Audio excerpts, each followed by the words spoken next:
అనంతపురం జిల్లాలోనే కాదు, 2 తెలుగు రాష్ట్రాలలో పరిటాల రవికి అశేషమైన అభిమానులు ఉన్నారు. చనిపోయే వరకు తెలుగుదేశం పార్టీ కోసం తీవ్రంగా శ్రమించాడు. పరిటాల రవి చనిపోయాక ఆయన భార్య పరిటాల సునీత రాజకీయాల్లోకి అడుగుపెట్టింది. తన కుమారుడు శ్రీరామ్ ఇన్ని రోజులు అమ్మకు చేదోడు వాదోడుగా ఉంటూ వచ్చాడు.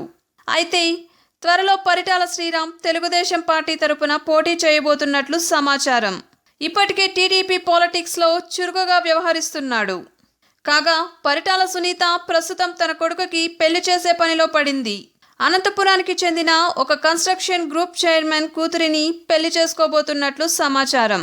అయితే తాజాగా అందిన సమాచారం ప్రకారం పరిటాల శ్రీరామ్ పెళ్లి చేసుకోబోయే అమ్మాయి నందమూరి కుటుంబానికి చెందిందని సమాచారం.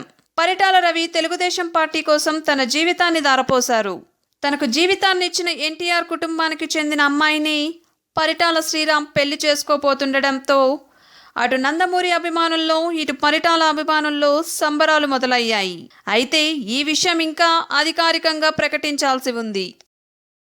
ఈ వీడియోని లైక్ చేయండి, సబ్స్క్రైబ్ చేయడం మర్చిపోకండి.